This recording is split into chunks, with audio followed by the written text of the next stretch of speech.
Dans cette séquence, il va être question d'intersection d'une courbe avec les axes. Donc avant cela, nous allons rappeler qui sont les axes. Donc, nous avons deux axes. Déjà l'axe horizontal, ici, donc, qui nous donne l'axe des x, qu'on appelle aussi les abscisses. Je rappelle au niveau de l'orthographe que abscisse, c'est SC. Et puis nous avons un axe vertical, celui-là, qui est l'axe des y, qu'on appelle aussi l'ordonnée. Si on cherche à savoir les équations des axes, eh bien, si on regarde, si on prend des points qui sont sur l'axe des abscisses, par exemple ce point-là, il aura pour coordonnées 1, 0. Ensuite, ici, on aurait le point de coordonnées 2, 0. Là, on aurait 3, 0. Et puis, si on va dans les négatifs, on aurait moins 1, 0, moins 2, 0, moins 3, 0, etc., etc. Si on cherche donc à savoir quelle est l'équation de l'axe des abscisses, eh bien, si on regarde, tous ces points en commun, qu'est-ce qu'ils ont? Eh bien, ils ont la même y. On voit que pour tous ces points, en fait, ils ont tous y qui vaudra 0. Donc l'axe des abscisses, en fait, il a pour équation y égale 0. On va regarder maintenant pour l'axe des ordonnées. Bien, si on prend un point sur l'axe des ordonnées, ici on aura pour coordonnées 0, 1. Ici 0, 2. Ici 0, 3. Si on va dans les négatifs, ici on aura 0, moins 1. Ici 0, moins 2. 0, moins 3.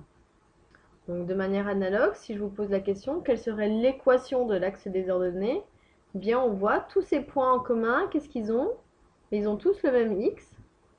Et cet x, en fait, pour tous, il vaudra 0. Donc l'équation de l'axe des ordonnées, c'est x égale 0. Donc ça, on en aura besoin pour la suite. Nous allons maintenant regarder quelles vont être l'intersection d'une courbe avec l'axe des abscisses, puis avec l'axe des ordonnées.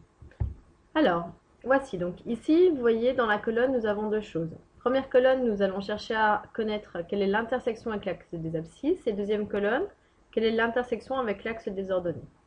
Donc déjà, si on va voir avec l'axe des abscisses. Donc on avait vu que l'axe des abscisses ici, c'est l'axe qui est ici, c'est l'axe horizontal. Donc on a vu que c'est le moment où y vaut 0.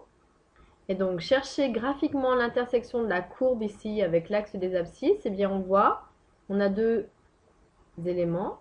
Soit on est ici, soit on est ici. Donc si on veut résoudre l'équation, donc y égale 0, c'est-à-dire le moment où f de x vaut 0. Donc, c'est ça qui nous donnera l'intersection avec l'axe des abscisses.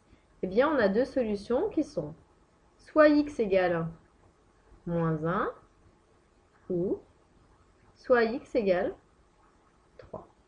Donc, si on cherche à résoudre une équation, donc on conclurait en disant s égale.